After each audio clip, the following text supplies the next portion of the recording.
Gündem müzakereye hoş geldiniz. Her akşam olduğu gibi bu akşam da 2 bölümümüz olacak gündem müzakerede. İlk bölümde BDP İstanbul Milletvekili Sabahat Tuncel'i ağırlayacağız. Sabahat Hanım'la yaz sıcağına rağmen bir türlü sıcaklığını kaybetmeyen bazı konuları konuşacağız. Elbette bu konuların başında Kürt sorununun içinden geçtiği çözüm süreci geliyor ve süreçle ilgili bir takım iddialar, bu iddialara BDP'nin verdiği yanıtları derinlemesine konuşacağız. Aynı zamanda KCK ve Kongregel yönetimindeki değişikliklerin BDP tarafından nasıl değerlendirildiğini soracağız. Ve yine son zamanlardaki güncel bir takım konulara da bakacağız. Bunların başında mesela Siirt'te yaşanan cinsel istismar olayı ve bu konuyla ilgili hem BDP'nin tavrını hem de bir kadın olarak yine Sabahat Hanım'ın nasıl yaklaştığını soracağız. Zaten de biliniyor ama bu bilinenleri bazen tekrar etmekte yarar var, hatırlatmakta yarar var deyip onları da sormaya devam edeceğiz. İkinci bölümde ise Mısır'da yaşananları ve Suriye'deki sıcak gelişmeleri konuşmak üzere Fehim Taştekin'le birlikte olacağız. Önce Sabahat Hanım'la hemen başlayalım yayınımıza. Hoş geldiniz. Şimdi ben bugün bir tweet attım ve BDP İstanbul Milletvekili Sabahat Tuncel'i ağırlıyoruz bu akşam dedim. Hemen arkasından HDK'den bazı tweetler geldi ve retweetlediler. HDK İstanbul Milletvekili Sabahat Tuncel olacak gündem müzakerede şeklinde bir tweetti. HDK İstanbul Milletvekili ile BDP İstanbul Milletvekili arasındaki bu ince noktayı bize biraz anlatır mısınız? Oradan başlayalım. İkisi de doğru aslında. Biliyorsunuz Halkların Demokratik Kongresi 2011 seçimlerinden hemen sonra kuruldu ve Barış ve Demokrasi Partisi de HDP'nin bileşenlerinden birisi.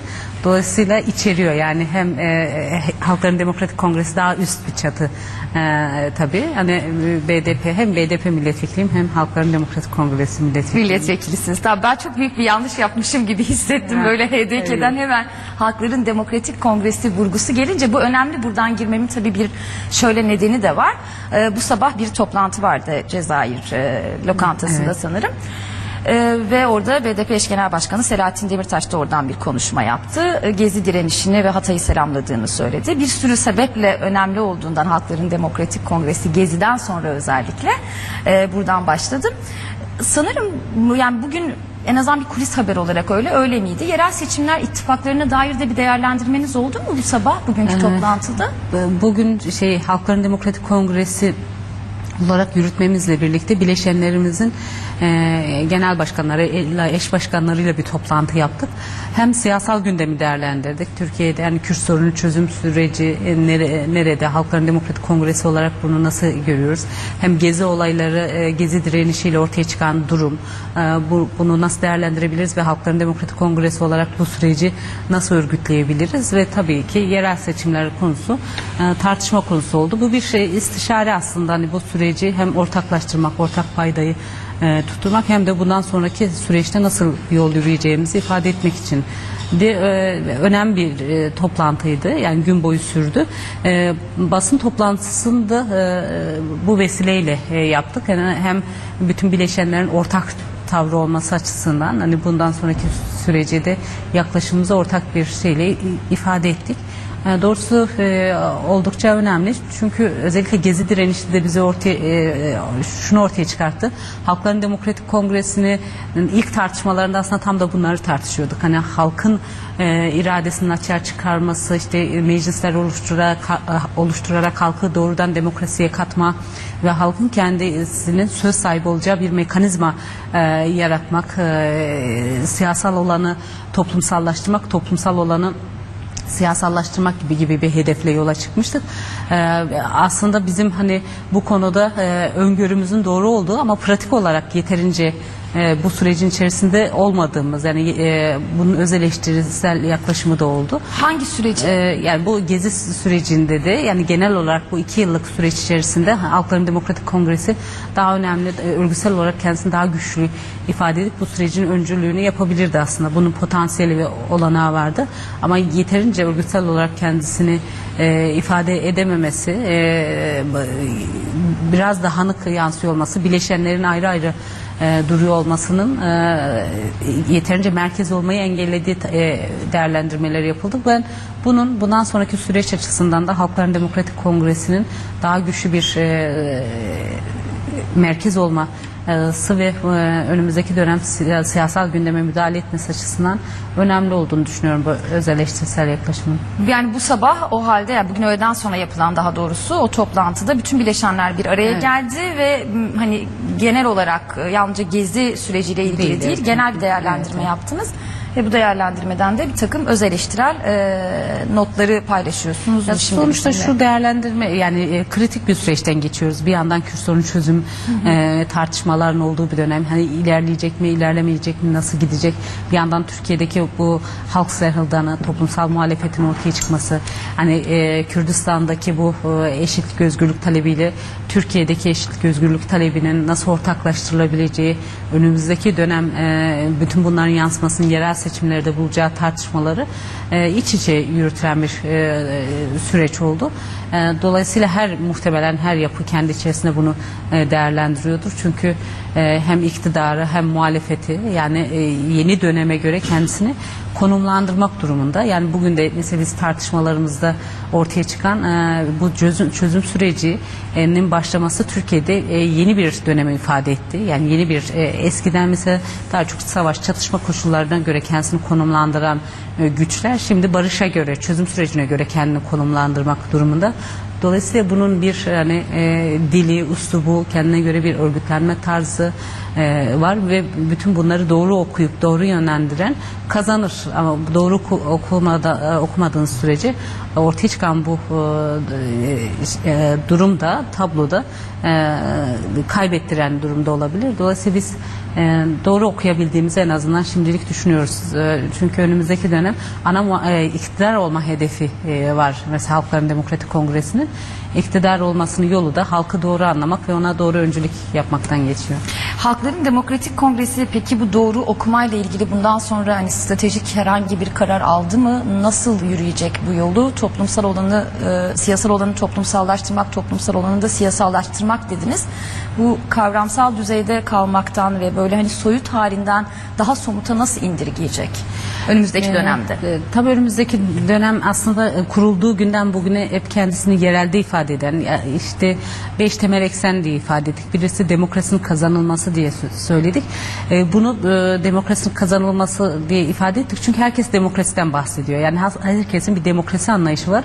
Ama asıl demokrasi gerçekten halkın iradesinin yansıdığı ve halkın kendi kendini yönetebilme olanaklarının yaratıldığı bir durum. İşte bunun yerel meclislerle, kent meclisleriyle, hatta bölgesel meclislerle ortaya çıkaracak bir şekilde örgütlenmek. Yine kadın özgürlüğü çok temel eksenlerimizden birisi. Ekoloji yine öyle. Aslında Gezi direnişiyle bu konuda ne kadar önemli bir konu olduğunu bir kez daha gördük. Sadece Gezi direnişi değil, aslında HES'ler, ekolojik yaşamın kendisi, yani yaşam alanlarımızı ranta çeviren bu politikalar karşısında aslında çok güçlü bir direniş odağının örgütlenebileceğini de gördük. Emek çok önemli bir konu. Yani Türkiye'de işçi sınıfının gerçekten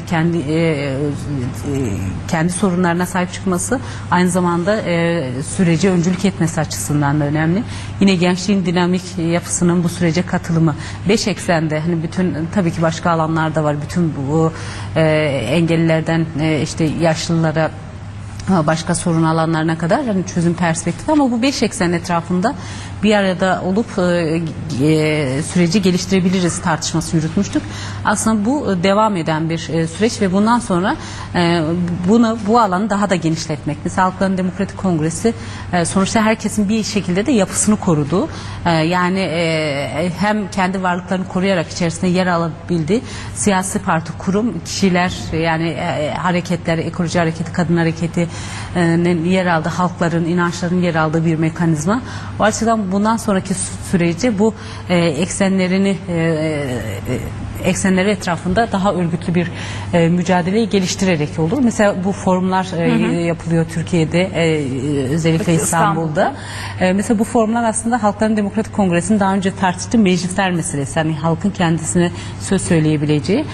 Ama biz yapmadan tarih bizim önümüze koydu bunları. Bu deneyimleri daha da genişletip bütün Türkiye sahasında nasıl örgütlenir, keriz üzerinden bir tartışma. Tabii bu hemen böyle olmuş bitmiş bir karar değil.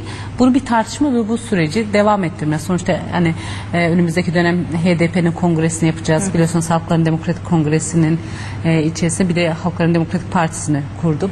Yine Halkların Demokratik Kongresi'nin genel kurulu var. Yani bütün bu genel süreçlerde de hazırlıklı gitmek, asıl kararları oradan almak gibi bir yaklaşımımız var. Önemli bir şey söylediniz. Dediniz ki meclisler meselesi, bu forumlar aslında işte HDP'nin daha önce tartıştığı ama yapmadığı. Evet. Neden yapmadığı diye sorsam? Ya bu konuda tabii bizim Halkların Demokratik Kongresi bileşenleri şöyle yani bir yandan siyasi yapılardan oluşuyor, bireylerden oluşuyor.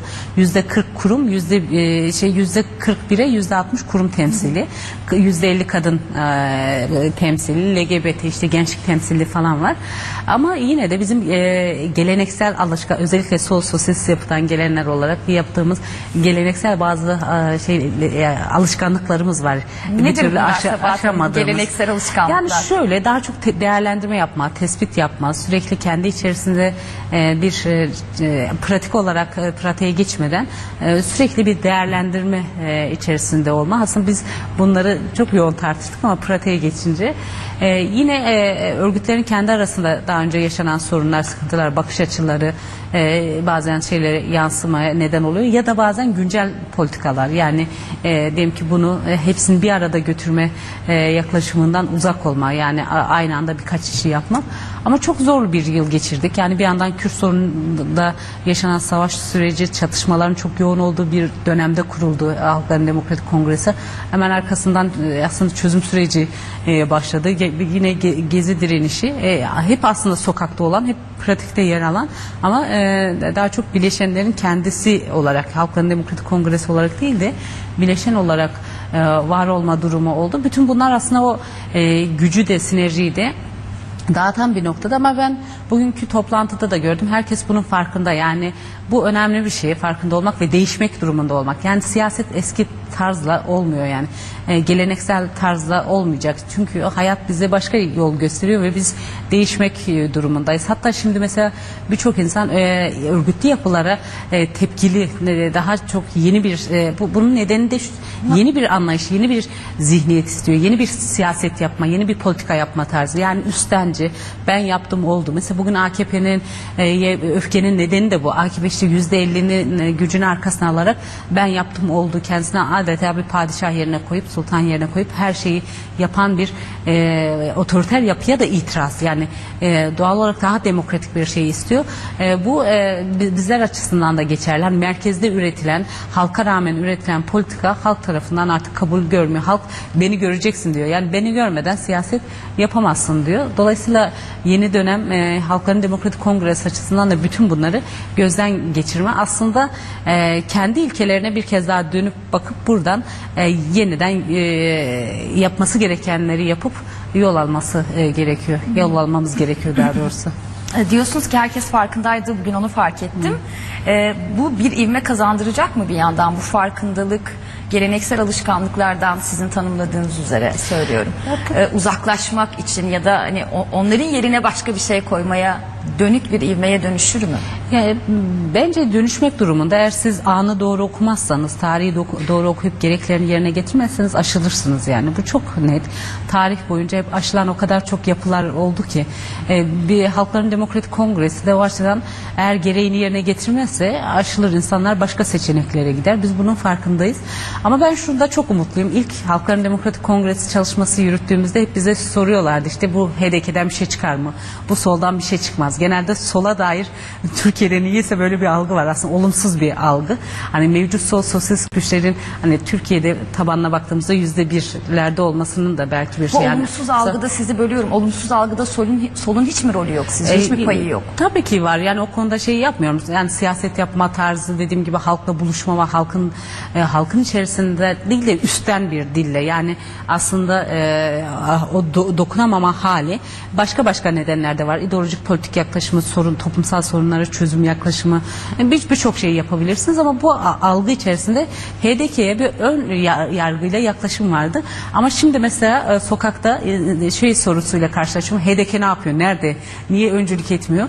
Ben bu iki sorunun arasında çok uçurum olduğunu, yani bir tanesi HDP'den bir şey çıkar mı? Buradan bir şey çıkmaz. Burada nerede? Niye yapmıyor diye bir döneme evrildiğini düşünüyorum ve bu beni umutlandıran bir konu. Özellikle yani gençlerin yeniden hani siyasette buluşuyor olması, bu Gezi direnişinde de bunu gördük. Yani çünkü Türkiye'de 12 Eylül gençlerin üzerinden silindir gibi geçti aslında. Sadece devlet değil, yani mevcut kurum, aile yapısı da geleneksel yaklaşım içerisinde de insanlar siyasetten uzaklaştırıldı.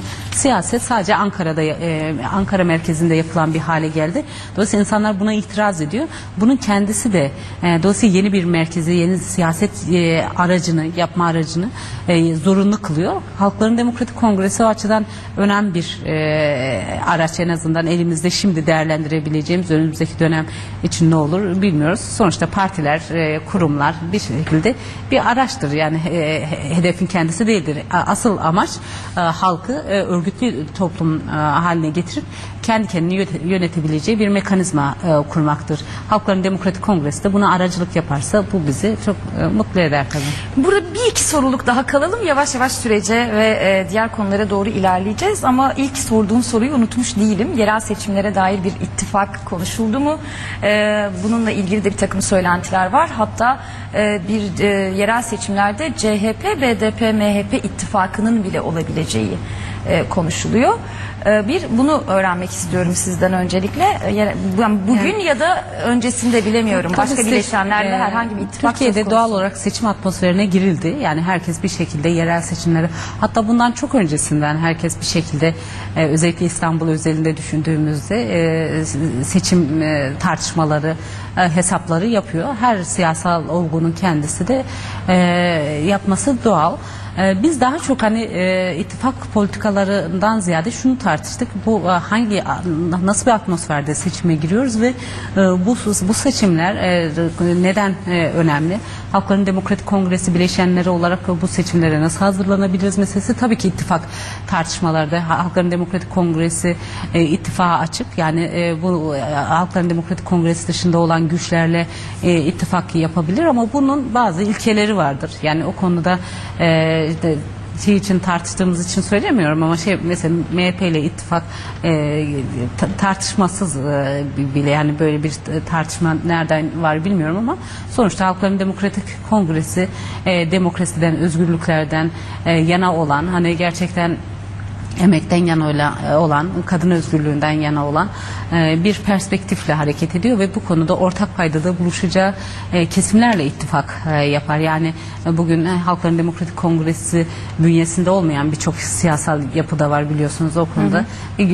Onlara da ulaşmaya çalışmayı hedefliyor mu? O konuda öyle bir ittifak şeyimiz oldukça geniş ama bu hani şu şeylerle olacak gibi bir tartışma değil. Sonuçta mesela Kürdistan'da bileşenimiz BDP iktidar. Orada başka bir hedef var. Yani mevcut olanı 2 katına çıkarmak gibi. Yine diyelim ki yerel seçimlerde kadın kotasına uygulanması, gençlik kotasına uygulanması.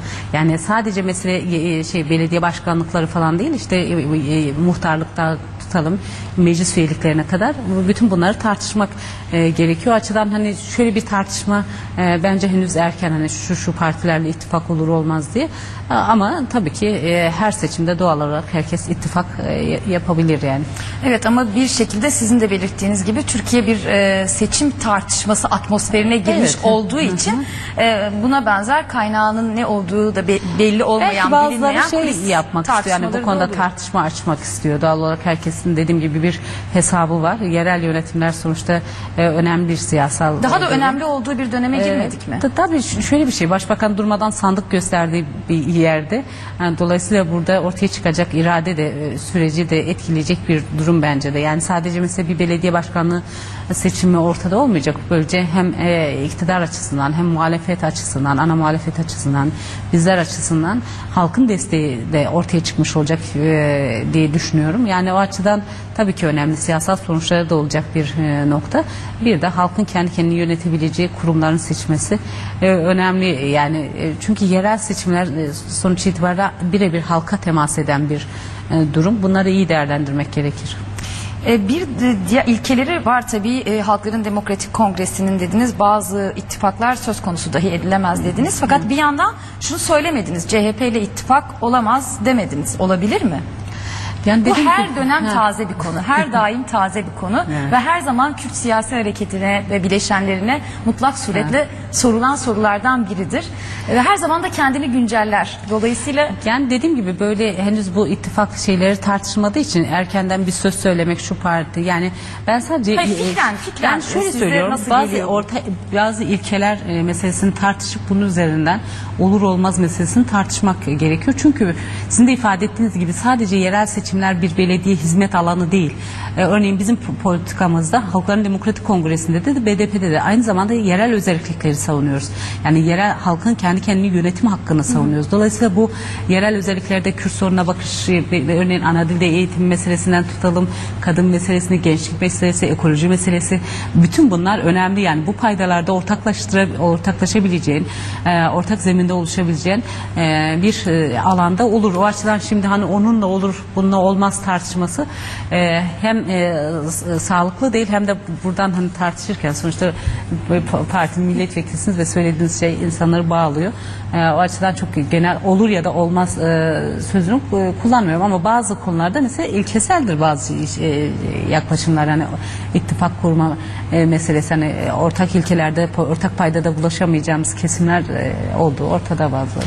Peki o zaman sizi bu konuda daha fazla zorlamayacağım. Biraz artık süreci konuşmaya başlayalım. Çünkü süreçle ilgili bir kere geldiğimiz yer size nasıl görünüyor diye sorarak başlamak istiyorum.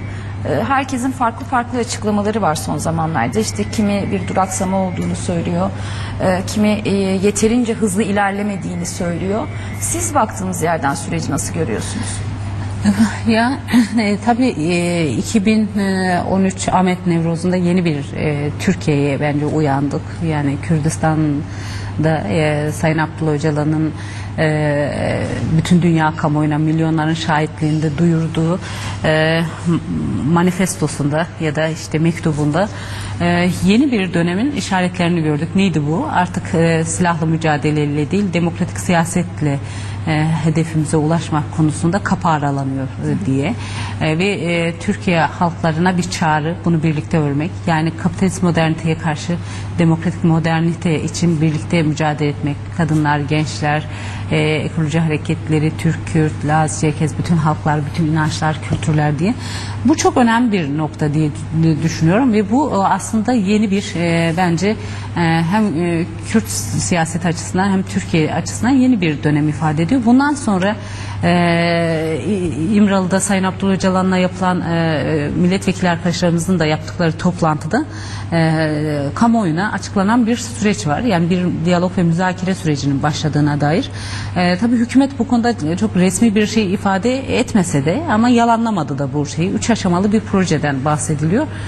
Bu projelerden birinci aşama işte çatışmasızlık sürecinin ilan edilmesi, ki bu biraz daha PKK'yı ilgilendiren durum. Dolayısıyla oradan bu sağlandı. Yani Kürt Halk Önderi Sayın Öcalan'ın çağrısına PKK olumlu yanıt verdi. KCK önce ateşkes ilan etti. Arkasından da 8 Mayıs'tan itibaren güçlerin sınır dışına çekti. Bu birinci aşama diye ifade edildi. İkinci aşama demokratikleşme. Geçmeyin ikinci aşamayı isterseniz. Evet. Çünkü birinci aşamanın tam da bu bölümüyle ilgili ciddi şeyler var, iddialar var ortada. Ciddi mi aslında, onu sormak lazım. Size bir bilginiz var mı? Onlardan biri de şu. Başbakan diyor ki %15'i tamamlandı geri çekilmenin. Bize vaat edilenler istenilen süre içerisinde gerçekleşmiyor. AK Parti çevresinin de bu yönde iddiaları var. Hatta geçenlerde bir AK Parti milletvekilini konuk almıştım ben burada. Galip Ensarioğlu Diyarbakır milletvekili. Kendisi de benzer şeyler söyledi. Bu sebeple de hükümetin temkinli yaklaştığını, bir takım istihbari bilgilerinin de olduğunu, hatta çekilenlerin işte yaşlılar, hastalar ve de kadınlar, maalesef kadınlar dedi, evet, kadınlar olduğunu söyledi. Şimdi gerçekten geri çekilme bitmedi mi? %15 mi tamamlanıyor? Bu sebeple mi? Yani %15'te mi hala? Bu sebeple mi hükümet böyle temkinli yaklaşıyor? Ne diyorsunuz siz bu iddialara? Tabii AKP'li milletvekilinin hasta, yaşlı ve kadınlara aynı yerde sayması da ilginç bir durum. Bu aslında toplumda kadınlar sürekli dezavantajlılar bölümünde sayan anlayışın başka bir şeyi. Biz parlamentoda da her gün bunun kavgasını yürütüyoruz yani. Kadınlar dezavantajlı bir grup ya da zavallı insanlar değil sonuçta. Onlar da bir birey ve Kürt hareketi açısından daha başka bir durum var. Hani o konuda öncülük eden, en azından süreci öncülük eden kesimler. Ben bu tartışmanın ipe uç sermek gibi bir şey olduğunu düşünüyorum iktidar açısından. Mesele şu, Kürt hareketi bu konuda ateşkes ilan etti mi? Etti. Güçlerin sınır dışına çekiyor mu? Çekiyor. Mesele bu yani. Yüzde kaçının gidip gitmediği meselesi değil yani. Sonuçta koşullar var, süreç var. Onların her başbakanın özel uçağı var. Her gün bilmem kaç yere gidiyor. Onlar özel uçakla gitmiyorlar. Yani insanlar yürüyerek bu sürece gidiyor. Bence asıl olan meselenin kendisi bu süreçte örgütün bu iradeyi göstermiş olması. Kaldı ki eğer gerçekten çözüm süreci olacaksa, gerçek anlamda bir barış olduğunda, nihai çözüm olduğunda geri dönüşler sağlanmayacak mı yani? Mesele eğer gerçekten nihai çözümü.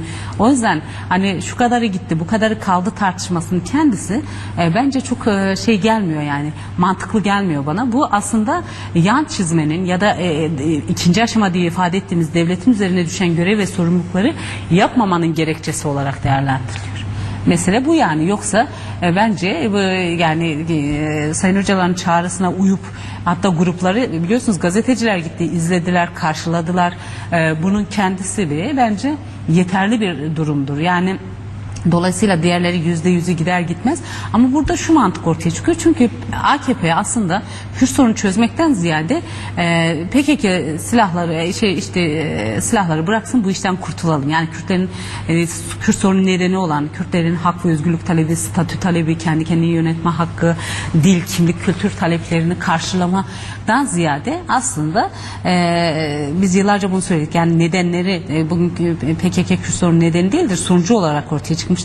Nedenlerini ortadan kaldırmak, gerçekten bu konuda güçlü bir demokrasi mücadelesi, demokratikleşme süreci başlatmak yerine aslında PKK'den kurtulmak, kaba anlamıyla söyleyeyim, böyle bir tarz ilerletiyor. Bu doğru bir yaklaşım değil. Biz bir halk toplantısına bu süreç başladığında bir kadın arkadaş şöyle ifade etti. Yani bence çok önemli. İktidar bazen keşke bu toplantılara gelip katılsa. Dedi ki mesela dedi PKK dedi sınır dışına çekiliyor diyorlar dedi. PKK silahlarını gönderiyor dedi. PKK'nin bir halk tabanı var. Halk yani dolayısıyla bunu görmeyen bir yerden siyaset yapmak çok doğru değil. Yani sıradan bir insan, halktan diyelim ki birisi bunu görüyor ama devlet bunu görmüyorsa bu vahim şeylere neden olur. Dolayısıyla ben bu tartışmanın kendisinin doğru bir tartışma olmadığını, AKP'nin kendi üzerine düşen sorumlulukları ötelemek için, ertelemek için kullanılan bir argüman olduğunu, bunun çok sorunlu olacağını da düşünüyorum. Yani bu iyi bir şey değil çünkü bu sürece inanç giderek azalan, en azından Kürtler açısından bu AKP'ye güven olmaz yaklaşım ya da bize işte AKP samimi mi söylemini tekrar hatırlatan bir nokta oluyor yani. Fakat şöyle de bir çelişki yok mu bu söylediklerinizde? Hani bunu idrak etmemiş, bunun farkına varmamış, bu anlattıklarınızın farkına varmamış bir iktidarla yürüyor sonuçta bu süreç ve İmralı'da Öcalan'la yapılan görüşmeler de bir yandan devam ediyor. Ama işte farkına varmamış demeyelim. Bence siyasal bir tercih kullanıyor. Hükümet bunun farkında. Çünkü bugün İmralı'da yapılan görüşmelere de baktığımızda ya da Türkiye'nin kendi durumu, Orta Doğu'da yaşanan gelişmeler, yanı başımızda Rojava'da yaşanan 19 Temmuz devrimi, işte 19 Temmuz'da bir yılını dolduracak. Suriye'nin geleceği, Irak'ta merkez hükümetle Kürdistan bölgesel yönetimi arasında yaşanan sorunlar, Mısır, bütün bu değerlendirmelere baktığınızda Türkiye'nin Kürtlerle barışmaktan başka şansı yok aslında. Yani yanı başında işte Güney Kürdistan var, Rojava'da Kürtler kendi yönetimini ele geçiriyor ve Türkiye'de yani ve sınır bir yerde bu sorunu görmezden gelen ya da öteleyen bir yaklaşım Türkiye açısından da kabul edilebilir bir durum değildi. Dolayısıyla bunu görüyor ama buradan adım atma konusunda isteksiz. Bu konuda en az da nasıl Niye aslında. isteksiz? Yani neden bu kadar bence ihtiyatlı Kürt sorununa, davranıyorlar? sonuçta AKP iktidarının Kürt sorununa yaklaşımla alakalı bir durum olduğunu düşünüyorum yani. Özellikle işte cemaatle de birlikte aslında Kürtlerin hak ve özgürlük talebinin haklı olduğu meselesinde henüz şey değil. Yani bu konuda sadece mücadele, mesela bugün gelinen bir süreci, çünkü onu da altını çizmek lazım. Gelinen sürece baktığımızda hep böyle AKP sanki her şeyi yapmış, demokratikleşme konusunda, Kürt sorun konusunda bir adım atmış gibi bir algı yaratmak istiyorlar. Sanki AKP olmasa bu süreç yaşanmazmış gibi. Bu bence yanılgılı bir şey. Evet, yani iktidarın rolünü görmemezlikten gelmeyelim. Bu ayrı bir şey. %50 oy almış bir parti tabii ki yapacak ama asıl Kürtler yıllarca direnerek, mücadele ederek devletin inkar, imha ve asimilasyon politikasına direnerek bugünlere kadar geldiler ve artık devlet de bu gerçeği gördü. Yani işte klasik 30 yıldır kullanılan o güvenlikçi politikayla, terörle mücadele konseptiyle bu işin altından çıkamayacağını gördü ve yeni bir dönem, yani denenmemiş ilk kez, aslında denenmeye çalışılmış Özal döneminden aslında Erbakan'a, Ecevit döneminde yani PKK ile her zaman için bir şekilde bir diyalog kurulmuş ama ilk kez belki kamuoyu önünde açık bir müzakere süreci ilk kez yaşanıyor. Bu devletin bu geleneksel yaklaşımı bir şekilde AKP'de de devam ediyor. Hatta hatırlarsanız 2009'da KCK operasyonları başladığında ki bu 2005'te Başbakan hani Kürt sorunu vardır benim de sorunumdur demişti yani. Ama 2009'da bir operasyonla siyasal alanda demokratik alanı daralttı tamamen. O zaman işte cemaatin de desteğiyle Kürtlerden kurtulurum, yani aslında bir şekilde ben başarırım yaklaşımı içerisine girdi. O günden bugüne hem askeri alanda operasyon hem siyasal alanda çok yoğun operasyonlar yaptı ve bunun karşısında mesela dikkat ederseniz güçlü bir direnişle karşılaştı. Yani hem halk direnişiyle cezaevlerine koyduğu insanlar cezaevinde süresiz dönüşümsüz açlık grevine girdi. Dolayısıyla devlet bir kez daha denedi ama başaramadı. Dolayısıyla yeni bir durum var. Yeni durum nedir? İşte bu müzakere süreci. Dolayısıyla bu konuda AKP hükümetinin yavaş adım atıyor olmasının nedeni biraz zihinsel arka planı diye düşünüyorum yani. O halde şöyle diyorsunuz, yine bu bölümle ilgili sorduğum ilk soruya dönersek, AK Parti adım atmıyor değil, herhangi bir duraksamadan ve tıkanmadan söz ediyor değilsiniz siz. Yanlış anlamıyorum değil mi? Yavaş adım atıyor mu diyorsunuz? Ya şimdi evet, yani şöyle ben henüz daha süreç böyle tıkandı diye bir kullanmak doğru değil diye düşünüyorum. Yani bir süreç devam ediyor. Kaldık yani buna biz karar vermiyoruz. Sonuçta biz tabii ki hani parlamentoda bu sürecin başarıya ulaşması konusunda mücadele ediyoruz. İşte çözüm komisyonunda ya da yerellerde hükümetle yaptığımız bütün görüşmelerde bu sürecin kalıcı bir barışa evrilmesi konusunda mücadele ediyoruz. Ama şimdi biraz önce söylediğim şeye geleyim. İkinci aşamada devletin yapması gereken şeyler var.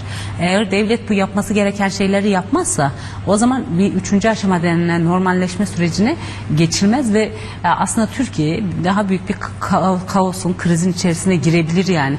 Dolayısıyla bu konuda daha hızlı adım atmak durumunda. Kürtlerin de sabırları o kadar çok yok yani. Tabii ki hani sabırlı olmak, şey yapmak gerekiyor ama somut işler görmek istiyorlar. Örneğin hasta tutukların serbest bırakılması, KCK'li tutukluların serbest bırakılması, sonuçta bunlar siyasi rehine ve iddianamelere de baktığınızda başka bir durum. Sonuçta eğer demokratik siyasetin alanını genişletecekseniz, savaşın bitmesini istiyorsanız, savaşa giden insanların, gençlerin tekrar Türkiye'ye gelip siyasal yaşama katılmasını istiyorsanız, o zaman buranın siyasal alanını genişleteceksiniz.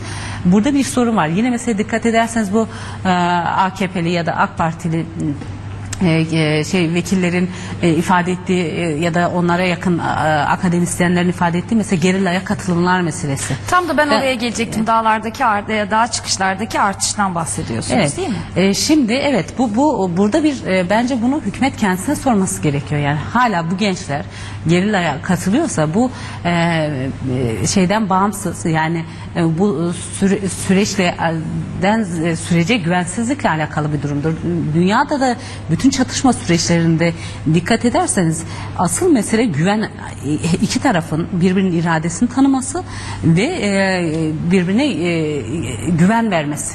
Yani güven vermediği ortada da şey olmayacak. Yani şimdi devlet henüz Kürtlere, Kürt gençlerine güven verir bir durumda değil demek. Yani bu ciddi bir durum. Yani insanlar gerçekten bu savaşın biteceğine, bu konuda devletin adım atacağına güveni yeterince gelişmiyor. Bu konuda da AKP'nin mevcut tutuk hali, geciktiren hali, uygulamaları buna zemin sunuyor. Yani insanlar somut bir iş görmedikleri için, ki mesela Kürtler buna rağmen çok dikkatliler. Üslubuna, tarzına dikkat etmeye çalışıyorlar. Bu sürecin bozulmaması için azamlı derecede dikkat gösteriyorlar. Ama şeye de umut vermiyor yani AKP iktidarı. Bir kısa ara vereceğiz çünkü süremiz azalıyor. Ondan sonra daha hızlı ilerleyeceğim. Hatta kısa araya gitmeden önce de şunu sormak istiyorum. Bu söylediğinizin tam karşısına da şöyle bir soru konuluyor. Peki daha çıkışlarda bu artış var. Evet, bu söylediğiniz tahliller var, varsayalım, ama bir yandan da soruyor işte AK Parti'ye yakın çevreler, AK Parti milletvekilleri hatta. Peki PKK niye bu dağa çıkışları engellemiyor diye. Dağa çıkmak isteyenler neden kabul ediliyorlar diye. Buna ne dersiniz? Ya o konuyu çok dediğim gibi bilmiyorum PKK'li yetkililer neden diyor, ama ben başka bir durumdan, sosyolojik bir durumdan ifade ediyorum. Dolayısıyla orada da eğer gerçekten çözüm süreci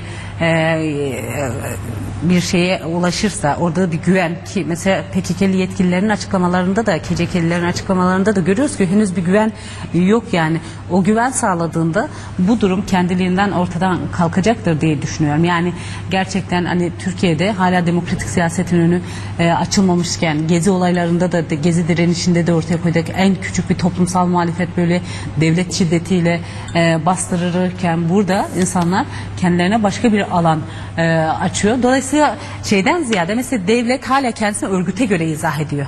Ya mesela ben bunun bir sorun olduğunu da düşünüyorum. Yani Türkiye'de de böyle bir hal var. Mesela ne demek istiyorsunuz tam olarak devlet kendini örgüte göre izah ediyor? Her şeyi PKK'nin yapması bekleniyor ve PKK işte niye şöyle yapmıyor, niye böyle yapmıyor? Oysa devlet yeniden Kürtlerle yeni bir barış yapacaksa o zaman devletin üzerine düşen sorumluluklar. Çünkü bu devletin imhacı yaklaşımları nedeniyle, asimilasyon politikaları nedeniyle Kürt sorunu ortaya çıktı. Dolayısıyla Kürt sorununun tamamen ortadan kalkması devletin de üzerine düşen sorumlulukları yapmasıyla alakalı bir durum. Aslında devletin biraz önce söylediğim gibi bu PKK'den kurtulalım yaklaşımı çoğu zaman işte sorumluluğu da ona atan. Niye efendim işte gerillaya niye katılım oluyor? Niye onlar gerillaya alıyor? Ya da niye şöyle oldu? Niye böyle oldu? Peki tersten soralım. Niye sen adım atmıyorsun? Niye demokratik alanı genişletmiyorsun? Niye işte terörle mücadele kanunu kaldırmıyorsun? Niye siyasi partiler yasasını değiştirmiyorsun? Niye anayasayı geliştirmiyorsun? Çünkü bütün bunların nedeni bunlar değil mi? Dolayısıyla sen devlete bu sorumluluklarını yerine getirip hala buna rağmen örgüt başka bir noktada duruyorsa, evet, o zaman tartışalım bu durumu, ama burada tersi bir durum var. Şimdi KCK, Sayın Öcalan, yani Kürt hareketi kendi durduğu noktada bu sürecin ilerlemesi konusunda sorumluluklarını yerine getirmiş görünüyor. İşte birinci aşama açısından devlet bu sorumluluktan kaçan oluyor yani. Dolayısıyla şimdi soruların muhatabı bu sürecin en azından ilerleyip ilerlemeyeceğine cevap olacak şey AKP iktidarının verdiği cevaplardır, devletin verdiği cevaplar olmak durumundadır. Çok kısa bir aradan sonra kaldığımız yerden devam edeceğiz.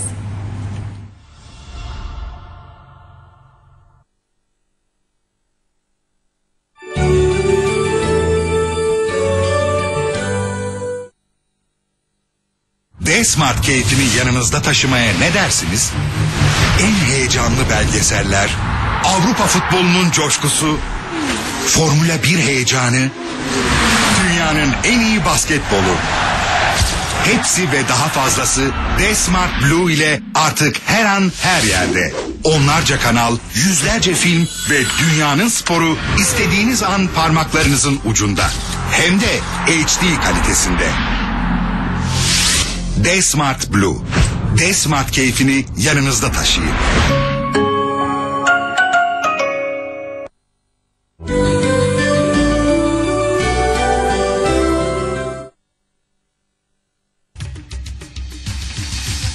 Geride kalan günün önemli tüm gelişmeleri, sosyal medyadan farklı bakış açıları ve çok özel konuklarıyla gün sonu size aslında ne olduğunu anlatıyor. Şafak Timur'la gün sonu bugün 23'te İMC TV'de.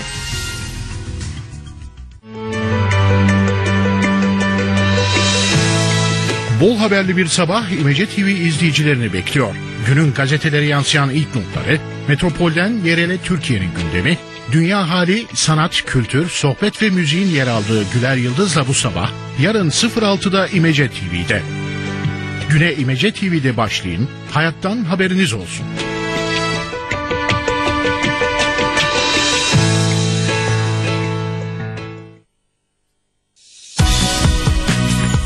Gazetelerden sosyal medyaya, televizyondan alternatif mecralara, Medya Atlas'ında haftanın haberlerini farklı yansımalarıyla ele alıyor, Atlas'tan süzülen gündemi medya ve akademi dünyasından konuklarımızla değerlendiriyoruz. Suncem Koçer'le Medya Atlası her cuma 20.45'te İmece TV'de.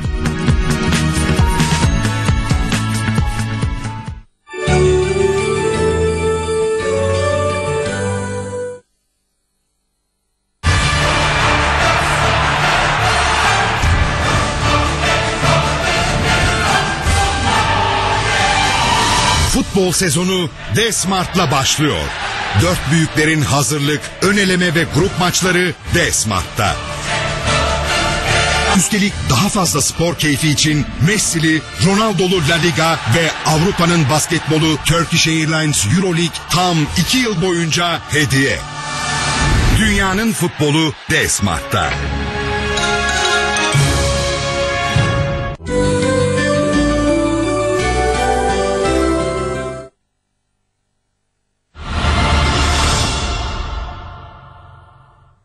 Evet, gündem müzakerede Sabahat Tuncel'le kaldığımız yerden yayınımıza devam ediyoruz. Aradan önce hükümetin, devletin demokratik siyaset alanlarını açması gerektiğini ve bu yönlü bir performans sergilemesi, bunu da göstermesi gerektiğini, güven duyulması için en azından önemli olduğunu söylediniz. Bir de BDP'ye dönük eleştiriler var. Bu demokratik siyaset alanının genişlemesine ve genişleme çalışmalarına dair eleştiriler. Son süreçte de daha çok yüksek sesle duyulur oldu. Önce ona katılıyor musunuz bilmiyorum. Ama kendi içinizde de oluyor mu bu ve benzeri tartışmalar? Belki onu da soruyla birlikte yanıtlarsınız. Tabii mesela Barış ve Demokrasi Partisi'nin bu süreçteki rolü çok önemli. Yani hem devletle, hükümetle diyaloglar yürüten hem Kandil'le ve Sayın Öcalan'la diyalog yürüten bir konumda. Dolayısıyla hani BDP'nin durduğu noktada daha güçlü bir siyaset yürütmesi, alan açması önemli. Ama her şey de BDP ile olacak bir durum değil. Bazen dostlarımız da bizi eleştiriyor. Hani BDP'nin siyaseti konusunda eleştirileri de oluyor. Ama bu süreçte tabii eleştirileri bir kenara atmak için söylemiyorum. Biz mesela sonuçta böyle gelen bir hareketten, gelenekten geliyoruz. Eleştiri, öz eleştiri bizim açımızdan önemli. Herkesin görüş ve önerileri. Ama burada yani biraz önce söylediğim gibi bu devletin sorumluluklarını hatırlatmak meselesinde BDP ile yan yana durmak ve birlikte mücadele etmek daha da önemli ve bunu yaparken tabii ki bu eleştirileri de biz doğru yola gitmek açısından, daha iyi bir muhalefet yapmak açısından tabii ki değerlendiririz yani. Sabahat Hanım, tam da altını çizdiğiniz yerle ilgili eleştiri. Sorumu biraz daha netleştireyim isterseniz. Hükümete ve devlete sorumluluklarını hatırlatma konusunda Barış ve Demokrasi Partisi'nin yetersiz kaldığı, hatta bu dostlarınızdan biri geçenlerde benim programımda ağırladım 2 gün önce, Nuray Mert programda da söyledi ve dedi ki Ankara havasına uygun davranmak mıdır mesela demokratik siyaset alanını açmak? Kürt siyaseti içerisinde bir bu anlamda bütünlük görmediğini söyledi. Şöyle ki eğer bu bir rol dağıtımıysa, hani zaman zaman BDP'nin ve KCK'nin yaptığı açıklamalardan söz ederek bunun bir doğru yöntem olmadığını söyledi. Mesela bütün bunların toplamında BDP daha farklı nasıl bir rol oynayabilir sizce? Ya ben bunun haksız bir eleştiri demeyeyim de yerinde bir eleştiri olmadığını düşünüyorum. Tabii ki Barış ve Demokrasi Partisi de sonuçta Ankara'da olması, Ankara'ya göre oradaki esen havaya göre siyaset yapmıyor. Aksine çok güçlü bir muhalefet. Bence Türkiye'nin ana muhalefeti durumunda, yani bu ülkenin sayısızca ana muhalefet partisi Cumhuriyet Halk Partisi sürece karşıt bir durumda. Kendisini kodlandırmış durumda ve aslında bir şekilde AKP, CHP, MHP de neredeyse ortaklaşıyor aslında bazı konularda. Yani rol dağılımı diye ifade edeceksek biraz belki buradan rol dağılımı dağılımı diye konuşmak Var mı öyle bir rol dağılımı? gerekir. Pratikte ortaya çıkıyor. Yani bir yandan AKP işte anayasa meselesinden tutan Kürt sorun çözümü konusunda işte kendisine CHP ve MHP'yi gerekçe gösteriyor. Aslında hani ben çözmek istiyorum ama onlar yapmıyor, çözmek istemiyor. Aslında bu kendisine gerekçe yaratılan bir durum. Eğer bir şeyden bahsedilecekse buradan bahsetmek gerekiyor. Bence Barış ve Demokrasi Partisi, biraz önce program başında da konuştuk. Halkların Demokratik Kongresi bileşenleriyle daha çok ezilenlerin, emekçilerin, yoksulların, kadınların, gençlerin, Kürtlerin sesi olan ve devletle yeni bir toplumsal müzakereyi ifade eden şeyler üzerinden, ama şöyle yapılmak isteniyorsa mesela bazen BDP'de durduğu noktadan başka daha muhalefet, örneğin Gezi direnişi döneminde sokağa çıkan taleplerde işte hükümet istifa derken BDP hani hükümetle bu müzakere sürecini zorlamaya çalışıyor bir şekilde. Yani bunu da böyle, yani yeni bir dönem var ve 30 yılda Kürtler ilk kez devletle belki resmi noktada müzakere masasına oturmuş durumda ve bu masanın devrilmesini istemiyorum. Oslo sürecinde biliyorsunuz 2008'de de benzer bir durum vardı. Dolayısıyla ama bu şu anlama gelmiyor. Hiçbir muhalefet yapmayacak, sözünü söylemeyecek, eleştirilerini yapmayacak. Kaldı ki en sert muhalefeti yine BDP yapıyor. Ama bazen uslupta şeyde olan yaklaşımları, hani bunu rol dağılımı ya da yeterince değerlendirme yapmama gibi değerlendirmek bence çok gerçekçi değil. Sonuç itibariyle şunu farkındayız biz bu süreç açısından. Bu bir mücadele süreci bizim için.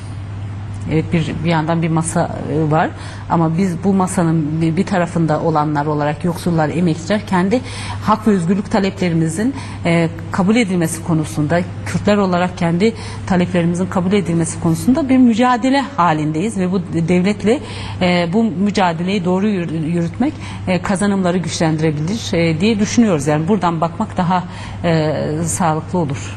Süremiz azaldı tabii. Bugün Duran Kalkan'ın da açıklamaları vardı. Size onları da sormak istiyordum. Hani sıcak gündem. Eğer süreç ilerlerse, daha doğrusu önce şundan başlayalım isterseniz. Ekim ayına kadar iki somut beklentilerinin olduğunu söylüyor. Biri Öcalan'ın koşullarının değişmesi, öteki de hukuki açıdan Türkiye'de köklü ve demokratik bir reformun yaşanması. Evet. Şimdi bunun zamanlamasını nasıl buluyorsunuz? Evet, tabii aslında yeni bir süreç başladığında, hatırlarsanız bu süreç ilk başladığında da milletvekili arkadaşlarımız adaya gidip görüşmeler yapıp geldiğinde de bu sürecin hızlı olması konusunda bir değerlendirme vardı. O aslında bugün bu neden hızlı olması gerektiğini daha iyi anlıyoruz. Çünkü Orta Doğu'da yaşanan gelişmeler, her gün yeni bir şeyle karşılaşıyoruz. Mesela işte Mısır'da yaşanan, Rojava'da yaşanan gelişmeler. Dolayısıyla sürecin sağlıklı ilerlemesi biraz hızlı ilerlemesiyle alakalı bir durum. Ama bu hız sadece işte dediğim gibi bir taraflı olacak değil, iki taraflı olması gerekiyor. Ve bu Ekim ayına kadar, ki biz mesela meclis tatile girmesin dedik. Yani bu AKP torba yasa için bizi gece sabahlara kadar çalıştırdı. Kendi rant yasaları için öyle diyelim.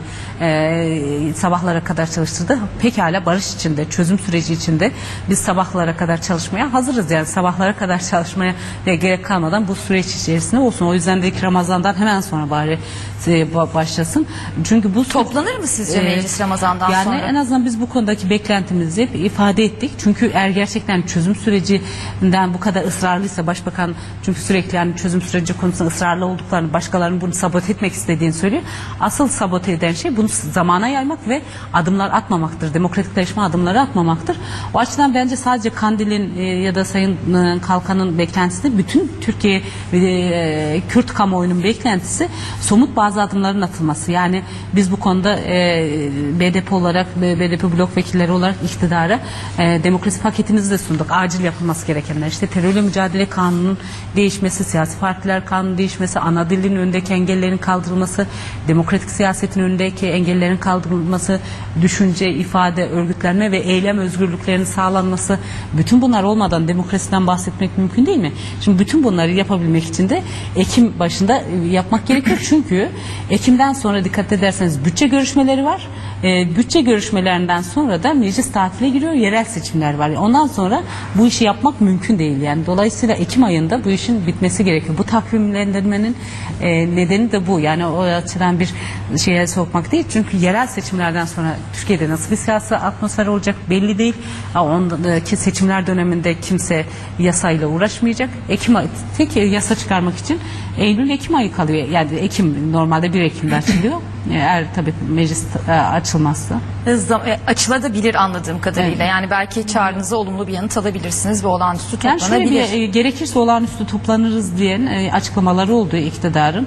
O açıdan biz bunun açılabilir olmasını ümit ediyoruz. Sonuç itibariyle bir takım görüşmeleriniz oluyor hükümetle. Bu Evet, görüşmeler içerisinde herhalde edindiğiniz bir izlenim vardır. Bu izlenim daha çok toplanmasına dönük bir izlenim. Yani böyle olağanüstü evet, Ramazan'dan sonra yani hatta bir paket çalışmasından falan da bahsediliyor ama ne var içinde, nasıl bir şey olacak bilmiyoruz ama biz bir an önce bunu birlikte tartışmak. Bir de şu yöntem çok bence sorunlu.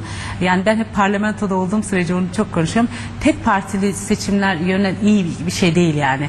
Çünkü el kaldır indir. Geçen hatta öyle bir şey oldu ki muhalefetin bir önerisi kabul edildi bir maddeye ilişkin.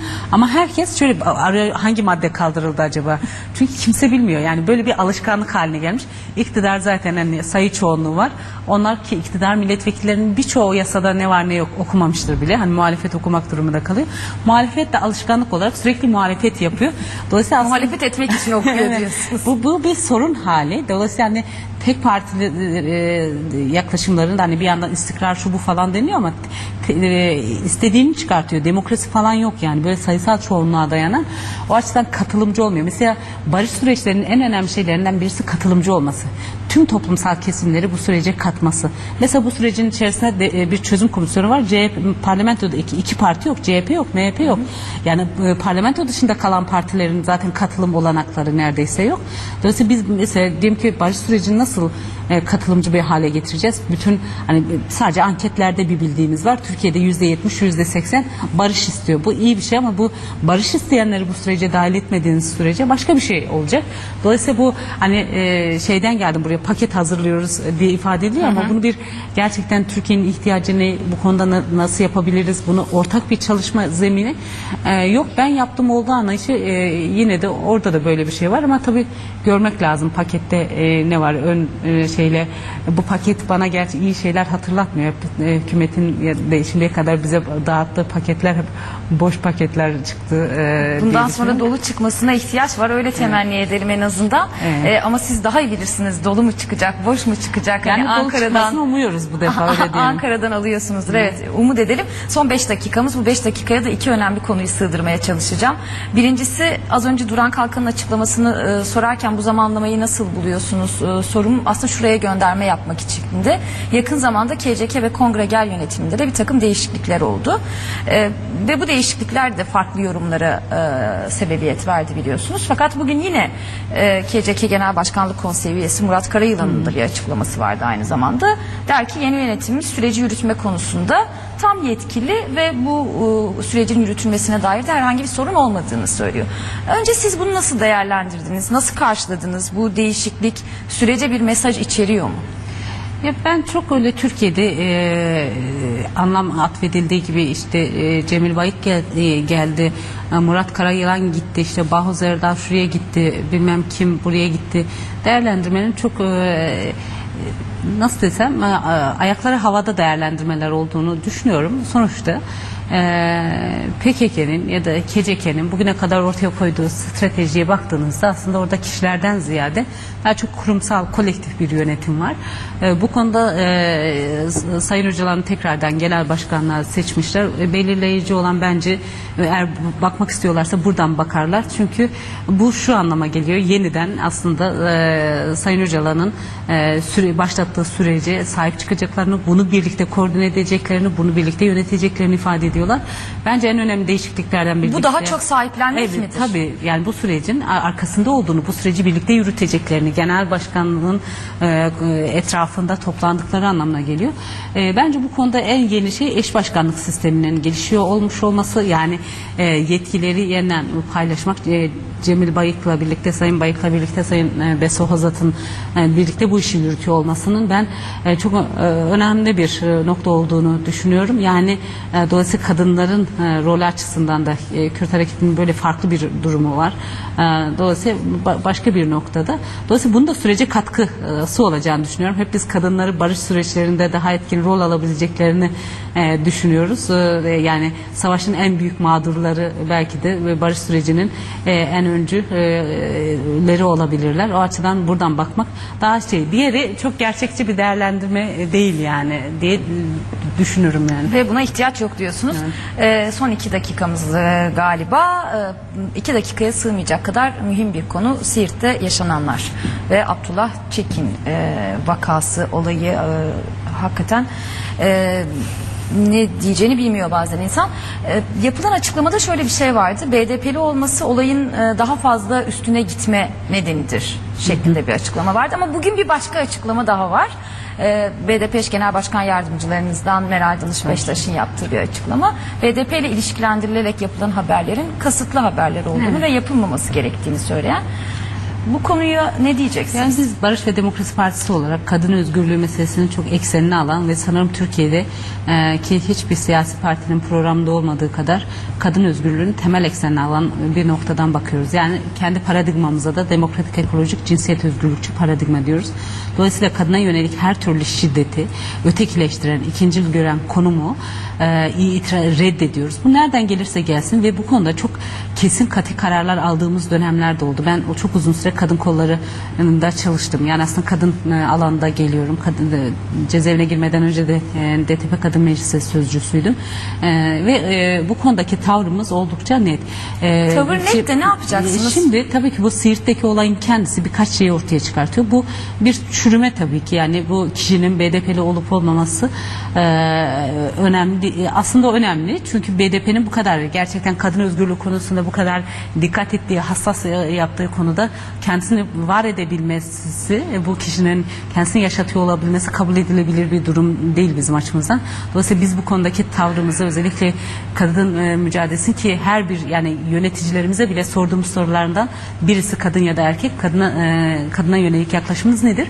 Bu kişi tabii bizim parti kadromuzdan birisi değil. Daha önce memur CHP'den biliyorsunuz bir belediyeler aldığımızda kimseyi işten çıkarmadık. Oradan gelen birisi. Hani bu böyle bir mülakattan geçmemiş olabilir ama biz bu süreç içerisinde bunu görebilirdik belki. Yani o kişinin davranışlarından, şeylerinden bu belki bize şey yapan durum bu. Ama bu konuda BDP ilk tavrı, hatta bu kişi serbest bırakıldığında tutuklanması gerektiğini ifade eden noktada tavır gösterdi. Bu konuda çok güçlü bir kadın hareketinden geliyoruz ve kendi BDP içerisinde kendisini yaşatmaya çalışan BDP'nin kadın özgürlüğüne ya da bu toplumun geleceğine zarar vermek isteyen kim olursa burada barınamaz. Yani bu çok net bir tavır.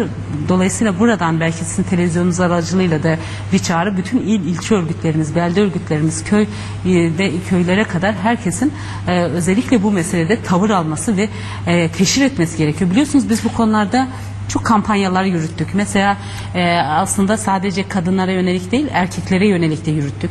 Namusumuz, özgürlüğümüzdür, kimsenin namusu olmayacağız, tecavüz kültürünü aşalım, demokratik toplumu yaratalım kampanyaları.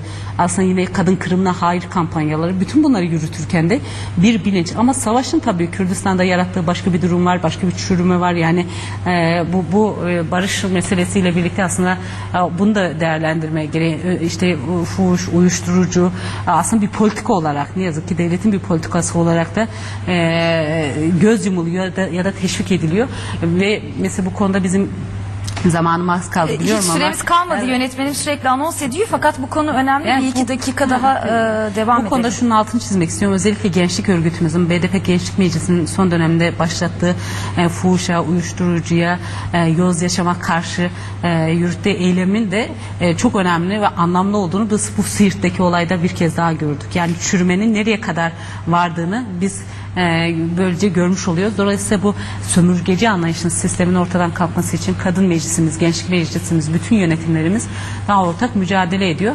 Yani o açıdan hani, şu tavır çok net. Yani kadın özgürlüğü meselesi ilkesel bir meseledir.